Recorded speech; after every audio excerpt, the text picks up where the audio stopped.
बच्चों and welcome to study with unique. आज हम पढ़ने जा रहे हैं बच्चों ड्यू पॉइंट एंड ह्यूमिडिटी, जो कि हमारा 5th चैप्टर चालू है, हीट, उसका ही टॉपिक है। ठीक है, तो देखिए ये जो ड्यू पॉइंट एंड ह्यूमिडिटी है, इसमें ड्यू पॉइंट पहले आपको एक्सप्लेन करूंगा, उसके बाद ह्यूमिडिटी, उसके बाद रिलेटिव ह्यूमिडिटी, उसके बाद saturated temperature and unsaturated temperature, सब एक्सप्लेन करूंगा, सैचुरेटेड एयर और अनसैचुरेटेड एयर। ठीक है, तो चलिए शुरू करते हैं। सबसे पहले ड्यू पॉइंट। अब ये ड्यू पॉइंट क्या है भाई, नया सुन रहा हूँ सर मैं, तो ये ड्यू पॉइंट क्या है? ठीक है, तो देखो बच्चों, ड्यू पॉइंट यानी जो ऐसा टेम्परेचर है जिस पे एयर सैचुरेटेड हो जाएगी। अब ये एयर सैचुरेटेड कैसे होगी? ठीक है, अब देखो आपको सबसे पहले मैं जनरल फिनोमेना समझा देता। जनरल एक सिचुएशन है, ठीक है, ठंडी के मौसम में आप जब 7-8 बज जाते, ठीक है, शाम के बोल रहा हूँ मैं, ठीक है, उसके तब आपको कोहरा नहीं दिखता। तो सुबह सुबह आपको कोहरा क्यों दिखता है? क्योंकि जैसे ही बच्चों सुबह दिन के समय टेम्परेचर रहता है अच्छा खासा, ठीक है, तो शाम के समय जब सूरज ढल जाता है उसके बाद टेम्परेचर कंटिन्यूअसली गिरते जाता है, कंटिन्यूअसली गिरते जाएगा, टेम्परेचर गिरते जाएगा, गिरते जाएगा, गिरते जाएगा, मतलब वाटर होल्डिंग कैपेसिटी एयर की कम होती जाएगी। जितना एयर का टेम्परेचर ज्यादा होगा उतने ज्यादा उसमें वाटर होल्डिंग कैपेसिटी है, मतलब वाटर को अपने अंदर समा के रखने की कैपेसिटी वाटर के मॉलिक्यूल्स को, क्योंकि वेपर हाई टेम्परेचर में बनते हैं, और जैसे टेम्परेचर कम हो जाएगा उसकी वाटर होल्डिंग कैपेसिटी कम हो जाएगी। लेकिन यहाँ क्या हो गया, यहाँ जो ऑलरेडी वाटर में वेपर्स थे, जितना उसमें एयर कंटेंट था वो उतना का उतना रह गया, लेकिन टेम्परेचर कम हो गया। टेम्परेचर कम होने के कारण वो जो वाटर वेपर्स है वो कंडेंस हो गए, कंडेंस यानी फ्रीज हो गया, ऐसा बोल सकते हैं। तो कंडेंस होने के कारण वो हमें फॉग के रूप में दिखे और उसे हमने कोहरा बोल दिया, समझे। लेकिन जैसे सूरज भैया, सूरज मामा ऊपर आते हैं, ठीक है, तो सूरज के उगने के साथ, ठीक है, दिन आने के साथ में ही वो जो कंडेंस ड्रॉपलेट्स है या कंडेंस वेपर है वो ड्रॉपलेट्स बन जाते हैं। मतलब जब उस पे सूरज अपनी रेडिएशन गिराएगा, अपनी हीट गिराएगा, अपना फोटोन उस पे ब्लास्ट हो जाएगा, मतलब उस पे जो सनलाइट है वो गिरेगी, ठीक है, तो रेडिएशन हो जाएगा, मतलब हीट आ जाएगी। तो हीट आने के कारण वो वापस से क्या बन जाएगी? कंडेंसेशन, कंडेंस हो गए, कंडेंस के बाद वापस वो लिक्विड बन गए। अब जो कोहरा है वो वापस से क्या बन गया? पानी बन गया। और वही हमें सुबह गाड़ियों के ग्लास पे और हर जगह आजू बाजू ऐसा लगता है कि रात को बारिश आई थी, लेकिन बारिश का फिनोमेना नहीं था, वो तो वाटर वेपर थे जो हवा में रात को कंडेंस हो गए, टेम्परेचर करने कम होने के कारण टेम्परेचर वापस बढ़ गया, वापस पानी बन के नीचे गिर गए। समझ गए? क्लियर? यहाँ तक कोई दिक्कत नहीं। तो ड्यू पॉइंट टेम्परेचर यानी ऐसा टेम्परेचर बच्चों जिस पे जो एयर है वो 100% सैचुरेटेड हो गई। अब सैचुरेटेड यानी क्या? सैचुरेटेड अनसैचुरेटेड वाला पहले फिनोमेना समझा देता। देखो सैचुरेटेड एयर यानी एक एग्जांपल के साथ, सैचुरेटेड एयर यानी अगर समझो एयर 40 डिग्री सेल्सियस पे है, कितने डिग्री सेल्सियस पे? 40 डिग्री सेल्सियस, ठीक है, तो उसमें जो एयर कंटेंट, जो हम वाटर कंटेंट डाल सकते, वाटर वेपर का कंटेंट डाल सकते, वो डालते 49 ग्राम। कितना? 49 ग्राम। अब ये 49 ग्राम 40 डिग्री, ये कुछ समझ नहीं रहा कितने में, ठीक है, तो हम ये जो है ये 1 किलो ड्राई एयर में डाल सकते हैं। आप बोलोगे सर 1 किलो ड्राई एयर, अब ये कहाँ से लाए? कोई बात नहीं बेटा, एयर को मास होता है, ये बात सही है, एयर को मास है बेटा, ठीक है, याद रखना, एयर को मास है। तो 1 किलो एयर आप समझ लो कि आपकी जो भी रूम होगी उसमें suppose 1 kilo air, suppose 1 kilo air है, तो 40 डिग्री सेल्सियस पे उसमें जितना पानी हो सकता है वो होता है 49 ग्राम्स। अब इसको यहाँ मॉइस्चर कहा गया है। क्या कहा गया है? मॉइस्चर। क्या कहा गया है? मॉइस्चर। तो इस मॉइस्चर कंटेंट 49 ग्राम है यहाँ पे, ठीक है, और अगर मैं 20 डिग्री सेल्सियस पे बात करूं तो यही मॉइस्चर कंटेंट गिर के हो जाता है 14.7 ग्राम। तो जितना जब इसमें इतना जब इसमें पानी हो जाएगा तो ये सैचुरेटेड कहलाएंगे। क्या कहलाएंगे? सैचुरेटेड। दोनों सैचुरेटेड के एग्जाम्पल है, ठीक है। लेकिन 40 से जैसे ही 40 डिग्री सेल्सियस से, ठीक है, 49 ग्राम है, तो 49 ग्राम से जैसे ही ये कम हो गया, अगर सपोज या 47 या 46 या आप पकड़ लो 40 ग्राम, इससे भी 49 से कम, अगर इसमें वाटर वेपर या वाटर कंटेंट है, जिसका मतलब है कि ये एयर अभी सैचुरेट होने की, इसे सैचुरेट होने में समय है, ठीक है, मतलब इसमें एयर कंटेंट, एयर में वाटर कंटेंट उतना होना चाहिए जितनी वो होल्ड कर सकती है मैक्सिमम कैपेसिटी में, ठीक है, समझ गए। मतलब 40 डिग्री सेल्सियस पे अगर 49 ग्राम ऑफ एयर ये होल्ड कर सकता है, तो इतना 49 ग्राम पूरा होना चाहिए इसमें पानी 1 केजी एयर में, 1 केजी वॉल्यूम में, ठीक है, तब हम कहेंगे कि फुल्ली सैचुरेटेड एयर है, वरना हम कहेंगे कि ये सैचुरेटेड नहीं है, अनसैचुरेटेड है, ठीक है। जैसे अभी आपको बता दूं मैं, तो देखो 1 मिनट रुक जाओ, 1 मिनट में पूरा सिलेक्ट करके निपटा देता उसे, ठीक है। छोटा हो जा, छू मंतर, इसे छोटा करने से अच्छा डायरेक्ट छोटा करना है। चलो, तो अब यहाँ क्या करेंगे हम, यहाँ अब हम अनसैचुरेटेड लिख देंगे, अनसैचुरेटेड। अब देखो अनसैचुरेटेड क्या है, अरे ये क्या हो गया, डी लास्ट में अलग ही बन गया, अनसैचुरेटेड, ठीक है। अब यहाँ क्या हो गया, 40 डिग्री सेल्सियस पे, मैंने 49 नहीं, यहाँ मैं बोलता हूँ 30 ग्राम्स ऑफ एयर है। कितनी है, 30 ग्राम्स ऑफ वाटर वेपर। कितना है, 30 ग्राम्स ऑफ वाटर वेपर, ठीक है, 40 डिग्री सेल्सियस पे। तो ये अनसैचुरेटेड है, ठीक है। तो अब यहाँ मैं आपको सिखाऊंगा आप रिलेटिव ह्यूमिडिटी कैसे निकाली जाए। तो अब ह्यूमिडिटी तो हो गई, अब रिलेटिव ह्यूमिडिटी यानी हुई कब सर, बताया तो नहीं आपने। तो ह्यूमिडिटी यानी water content in the air, सीधी सी बात है, आप बोल दो water content in the air is called as humidity. मतलब जितना मॉइस्चर कंटेंट एयर में है उसे हम ह्यूमिडिटी कहते हैं, ठीक है। जितनी ह्यूमिडिटी बढ़ेगी उतना हमें अनकंफर्टेबल फील होगा।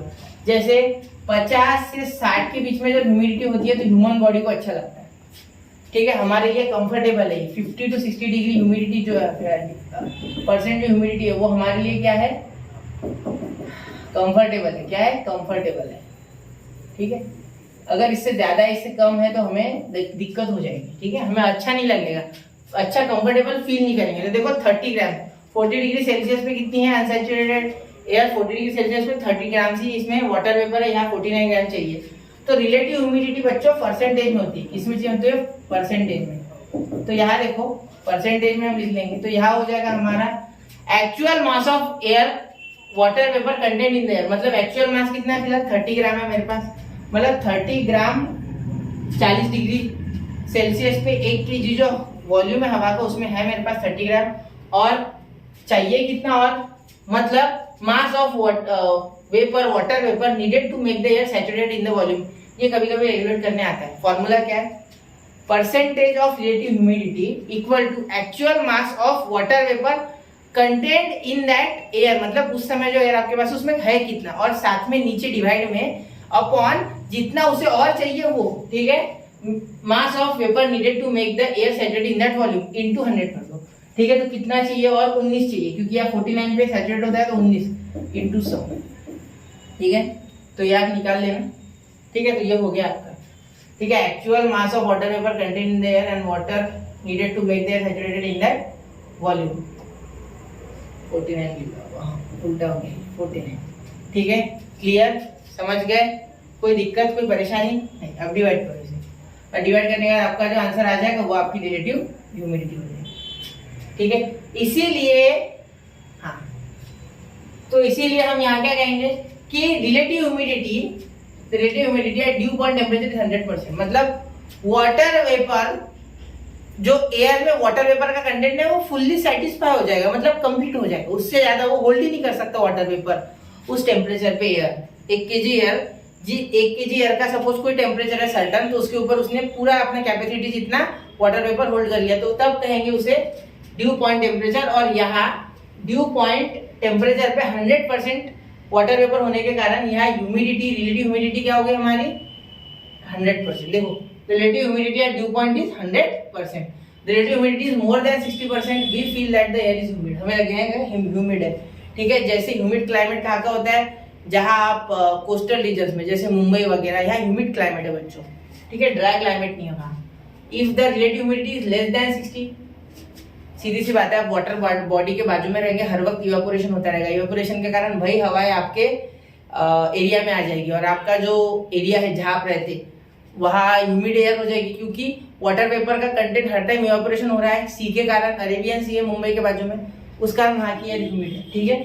We feel that air is dry, 60 degree से नीचे है तो हमें लगेगा एयर ड्राई है, ठीक है। अब देखो यहाँ और एक फिनोमेना अच्छे से बताया गया है, वो मुझे बहुत पसंद आता है, मैंने बचपन में बहुत इसके साथ खेला है, देखते रहा हूँ मैं बहुत बार फिनोमेना। तो देखो जब ऐसे आप कोई एरोप्लेन देखते हो, ठीक है, यहाँ मैं एरोप्लेन बना रहा हूँ, ये एरोप्लेन जब उड़ता है, ठीक है, समर के सीजन में ये टेल जल्दी खत्म हो जाती है, ऐसे खत्म हो जाती है, लेकिन विंटर में बहुत देर तक रहती है। ऐसा क्यों? क्योंकि एक बात बताता हूं, विंटर में टेम्परेचर कम है, ठीक है। टेम्परेचर कम है इसलिए क्या हो जाएगी, वाटर होल्डिंग कैपेसिटी कम है एयर की, और एयर की वाटर होल्डिंग कैपेसिटी कम होने के कारण जो कंडेंसेशन है, जो कंडेंस एयर है वो ज्यादा देर तक रह पाई वहां, ठीक है, जैसा फॉग रहता है। लेकिन जब समर है तो ऑलरेडी टेम्परेचर ज्यादा है, तो वाटर होल्डिंग कैपेसिटी ऑलरेडी ज्यादा है, तो इसलिए वाटर जैसे कंडेंस हुआ वैसे ही खींच लिया वापस से। तो जिस कारण से वो फ्रेल जो है, वो जो टेल आती है पीछे से, ठीक है, जब एरोप्लेन पास करता है तब, ठीक है, स्काई में वो ज्यादा देर तक नहीं रहा। क्यों? क्योंकि टेम्परेचर का डिफरेंस आ गया। समर में टेम्परेचर ज्यादा है इसलिए कम देर तक, विंटर में टेम्परेचर ज्यादा इसलिए ज्यादा देर तक दिखा हमें, ठीक है। तो ये बहुत ज्यादा इंपॉर्टेंट चीज है, ठीक है। अब देखो यूनिट ऑफ हीट है यहाँ, ठीक है, यूनिट ऑफ हीट। अब यूनिट ऑफ हीट हम देखेंगे। हीट के यूनिट है बच्चों, ऐसा यूनिट है हमारा हीट का जूल। क्या है? जूल, ठीक है, जिसे हम जे से डिनोट करते हैं, ठीक है, समझ गए। और इसका सीजीएस यूनिट है बच्चों कैलोरी। क्या है? कैलोरी, जिसे कैल बोलते हैं, कैल, कैल लिखते हैं, क्या बोलते हैं? कैल, ठीक है। एक और चीज याद रखो, 1 kilo calorie is equal to 1000 calorie, 1000 calorie, ठीक है। और 1 calorie is equal to 4.18 joule. याद रखो 4.18 जूल एक कैलोरी होता है, ठीक है, समझ गए। तो देखो अब 1 कैलोरी हीट को डिफाइन कैसे किया गया। देखो 1 किलो पानी लिया गया और उसको 1 किलो पानी को जितनी हीट देनी पड़ी गर्म करने के लिए, जितनी हीट देनी पड़ी उसे गर्म करने के लिए 1 डिग्री सेल्सियस से उसका टेम्परेचर बढ़ाने के लिए, मतलब सपोज वो 14 पे है तो उसका 15 डिग्री सेल्सियस टेम्परेचर करने के लिए जितनी हीट देनी पड़ी उसे कहा गया क्या? 1 kilo calorie heat, 1 kilo calorie, समझ गए। मतलब जितनी हीट हमें 1 किलो वाटर को 1 डिग्री सेल्सियस उसका टेम्परेचर बढ़ाने में लगती है उसे कहा जाता है 1 किलो कैलोरी हीट। क्या कहा जाता है? 1 किलो कैलोरी हीट। अब 1 किलो कैलोरी यानी कितना जूल? तो देखो 1 किलो कैलोरी यानी 1 कैलोरी यानी कितना? 4.18 जूल, ठीक है। तो अब हम दोनों साइड अगर 1000 से मल्टीप्लाई कर देते हैं 1000 कैलोरी हो जाएगा, जो कि 1 किलो कैलोरी होता है ना। तो यहाँ भी 1000 से मल्टीप्लाई करना पड़ेगा, तो 4180 जूल। मतलब आप यहाँ से रिलेशन निकाल सकते हैं कि, एक मिनट बड़े में लिखता हूँ अच्छे से, ये बहुत इंपॉर्टेंट रिलेशन है, ठीक है। यहाँ मैं लिख लूंगा कि 1 kilo calorie is equal to 4180 joule, समझ गए। या सिर्फ जे लिखो आप, ठीक है, क्लियर है? क्या तक समझ गए? जूल ये साइंटिस्ट थे बच्चों जिन्होंने इसके ऊपर पूरा रिसर्च किया हुआ है, ठीक है, और उसके इसीलिए उनके नाम के, उनके ऑनर में उनके नाम का जो लास्ट हम जिसे कहते हैं हमारा सरनेम, वो सरनेम जो वो जूल था उनका, इसीलिए यहाँ यूनिट क्या दे दिया? जूल। उन्होंने हीट के ऊपर बहुत ज्यादा रिसर्च की हुई, ठीक है, थर्मोडायनामिक्स पे बहुत ज्यादा उन्होंने कॉन्ट्रीब्यूशन किया, ठीक है।